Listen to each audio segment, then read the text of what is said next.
வணக்கம். இப்போது நாம் பார்க்க போவது சிறை படத்தின் திரை விமர்சனம். சிறை படத்தில் விக்ரம் பிரபு, அக்ஷய் குமார், அனிஷ்கா மற்றும் பலர் நடித்திருக்கிறார்கள். மாதேஷ் மாணிக்கம் ஒளிப்பதிவு செய்திருக்கிறார். ஜஸ்டின் பிரபாகரன் இசையமைத்திருக்கிறார். தமிழ் எழுதிய கதைக்கு திரைக்கதை அமைத்து வசனம் எழுதி இயக்கியிருக்கிறார் சுரேஷ் ராஜகுமாரி. ஆயுதப்படை போலீஸ்காரராக பணிபுரிந்து வருபவர் விக்ரம் பிரபு. அவர் வேலூர் சிறையிலிருந்து சிவகங்கை நீதிமன்றத்துக்கு ஆஜராக கொலை குற்றம் சாட்டப்பட்ட அக்ஷய் குமாரை பஸ்ஸில் ஏற்றி கொண்டு வருகிறார். துணையாக 2 ஆயுதப்படை போலீஸ் காவலர்கள் வருகிறார்கள். அந்த 2 போலீஸ் ஆயுதப்படை காவலர்களும் கவனப்பிசைக்காக இருந்ததன் காரணமாக அக்ஷய் குமார் தப்பி ஓடுகிறார்.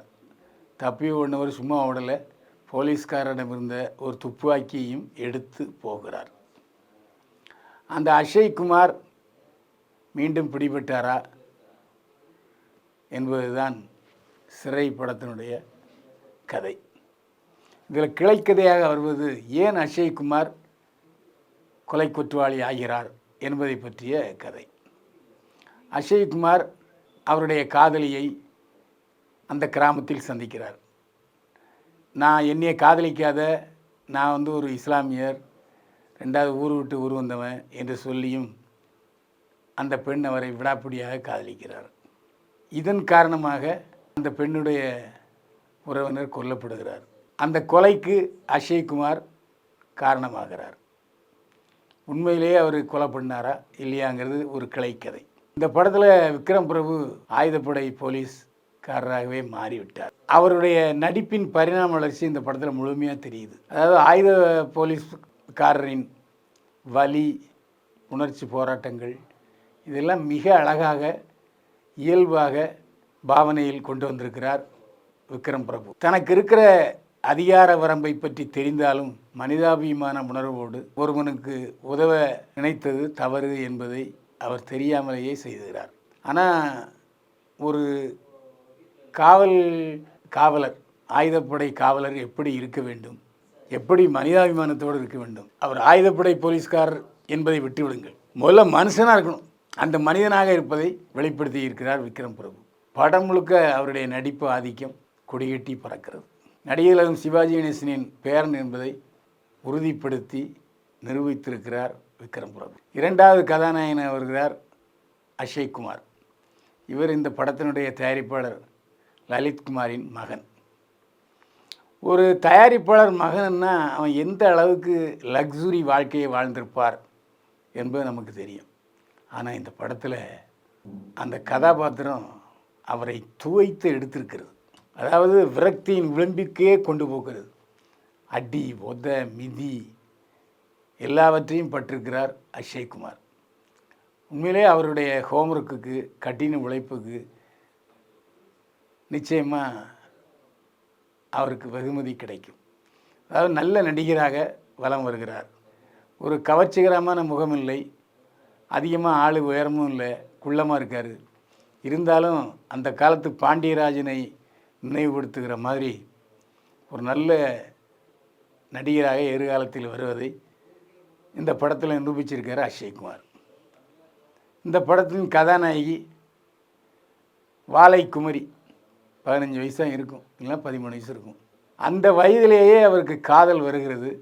காதல்னா அப்படி இப்படிப்பட்ட காதல் இல்லை, கண்மூடித்தனமான காதல். நாம் ஏன் இவனை காதலிக்கணும், இவன் நம்மளை காப்பாற்றுவானா என்பதை பற்றியெல்லாம் யோசிக்காமல் வருகிற காதல் பெண்ணாக கதாநாயகி வருகிறார். பரவாயில்லை, தேர்ச்சி பெறுகிறார் என்று சொல்ல வேண்டும். விக்ரம் பிரபுவுடன் வருகிற 2 ஆயுதப்படை காவலர்கள் இயல்பாகவே மாறிட்டாங்க. அதாவது கொஞ்சம் ஃப்ரீயாக இருக்கலாம், கொஞ்சம் ட்ராவல் பண்ணாச்சுன்னா கொஞ்சம் தண்ணி அடிக்கலாம், சந்தோஷமாக இருக்கலாம் என்ற எண்ணத்திலே வருகிறார்கள். ஆனால் வந்தவங்களுக்கு எவ்வளோ பெரிய சோதனை காத்திருக்குங்கிறத படம் பார்க்கும்போது தான் தெரியுது. விக்ரம் பிரபு வேறு வழி இல்லை, என்ன செய்கிறது, கூட இப்படி வந்துட்டாங்களே என்று அவரும் சிரமப்படுகிறார், அந்த போலீஸ்காரர்களும் சிரமப்படுகிறார்கள். அந்த 2 போலீஸ்காரர்களும் மிகச்சிறப்பாக தங்களுடைய பாத்திரத்தை உணர்ந்து நடித்திருக்கிறார்கள். இந்த படத்தை பொறுத்த வரைக்கும் வாழ்வியல் படம் என்று சொல்லலாம். தமிழ் கதை எழுதியிருக்கிறார், அவர் காவல்துறையில் பணியாற்றியவர் என்று சொல்லிக் கொள்கிறார்கள். ஆனால் படத்தில் நிறைய லாஜிக் மீறல் இருக்கிறது. காவல்துறையை பொறுத்தவரையில் போலீஸ்காரருக்கு என்ன அதிகாரம், ஏட்டுக்கு என்ன அதிகாரம், சப் இன்ஸ்பெக்டருக்கு என்ன அதிகாரம், இன்ஸ்பெக்டருக்கு என்ன அதிகாரம், டிஎஸ்பிக்கு என்ன அதிகாரம், எஸ்பிக்கு என்ன அதிகாரம் என்று வரைமுறைகள் இருக்கின்றன. அவங்கவுங்க தங்கள் அதிகார எல்லைக்கு மீறி போகாமல் பார்த்துக்கிட்டா அவங்க பதவியை காப்பாற்றிடலாம். இந்த இடத்துல மனிதாபிமானத்தோடு தன்னுடைய அதிகார வரம்புக்கு மீறி செயல்படுகிறார் விக்ரம் பிரபு. அதனால் நீதிபதியினுடைய கண்டனத்துக்கும் ஆளாகிறார். அவர் சஸ்பெண்ட் ஆகியிருந்தால் இந்த கதை எந்த சூழலை நோக்கி போயிருக்கும் என்று கேட்ட பொழுது, விட்டுருங்க சார், இது கதை என்று சொல்லிவிட்டார் கதை திரைக்கதை வசனம் எழுதி இயக்கிய சுரேஷ் ராஜகுமாரி.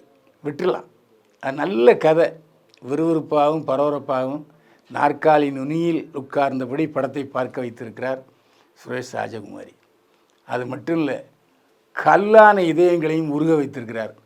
நானே ஒரு 4-5 சீனில் அழுதுட்டேன். அதுவும் அந்த கடைசி காட்சி ஒரு திருப்பமான காட்சி.